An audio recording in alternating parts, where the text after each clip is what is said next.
يا شاكي صدام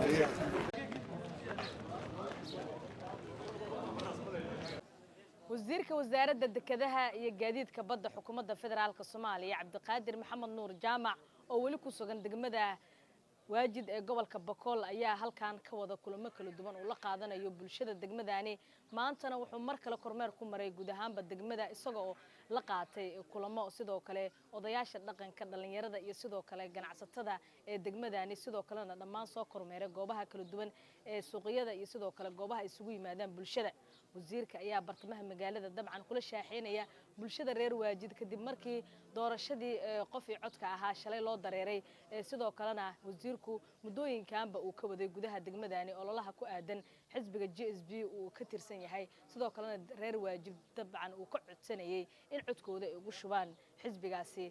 waxa uu sidoo kale uga mahadcelinaya sida ay doorashada uga qayb galeen isagoo ka xog wareysanaya xaaladooda guud iyo sidoo kale xaaladda guud ahaanba degmada wasiirka oo la hadlay saxaafadda ayaana ka hadlay doorashadii ka dhacday degmada isagoona sheegay in reer waajid ay yihiin dad mar walba u taagan garab istaaga dawladnimada sidoo kalena jecel in dawladooda ay garab istaagaan wuxuu sidoo kale ka jawaabay dhawaan hadallo ka yimaada dhanka mucaaradka intaas meediyahan ka sheegay meeshaas noo dhaafi maayo Facebook-aygaan ku qoray wixii aan ka dhihi lahaa arrinkaas ma kara hadalladaadii dhawaan aad jeedinaysa aad taabto xubnaad doorashada inta ay socotay ololaheeda dabcan aad sida weyn dawladda ugu difaacaysa wallaahi aniga hadee hadafkan la nimid oo ahayd doorasho qof iyo cod ah inay dalkan ka dhacdo ayaan ka shaqaynaynay doorashada qofka iyo codkaana si qurux badan oo aad u fiican bay u dhacday dalka iyo dadkana maaragta dadka Soomaaliyeedna aad ay u soo baxeen marka koonfur galbeedna guud ahaan doorasho qurux badan oo si nabad ah ku dhacday oo aan maaragta qof Soomaaliyeed waxba ku gaarin ayaa ka dhacday marka dadka dhibsanaya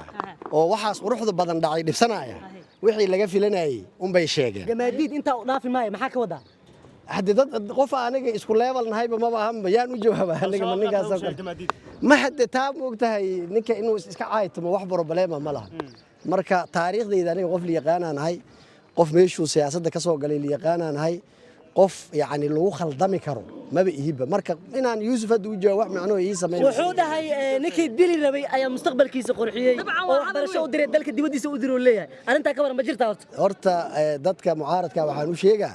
waxyaabaha oo yani dhaqanka siyaasadda ka baxsan waxa kamid ah in qofka uu wax aan suuragal ahayn maalin walba uu derbi ka dhigto waa la idili rabay saana la yeelay inta la iga dhacay waxaas beer la xawsi ma dadka Soomaaliyeed dhaqankoodan kamid ma marka waxaan leeyahay niyo wixii aan Facebook ku qoray u dhaafi maayo iska duwa wixii la iska duwi jiray ka waran doorashada ka dhacday degmada doorasho qurux badan ka dhacday dadka ugu badan ayaa ku soo baxay si qurxoonayna u dhacday insha Allah natiijo fiican waa ka filanayna hadaan JSB wasiir inuu Sheekh Shariif Turki ku diray maxaa ka jira anuu qofna meel iima darin anuu weyn oo nin weena oo halgamaa oo halgan wada leeyahay ka shaqeynayo ayaan dadka wax isku darsanay wixii aan isku darsanayno qof gaar u sheegan kara ma jiro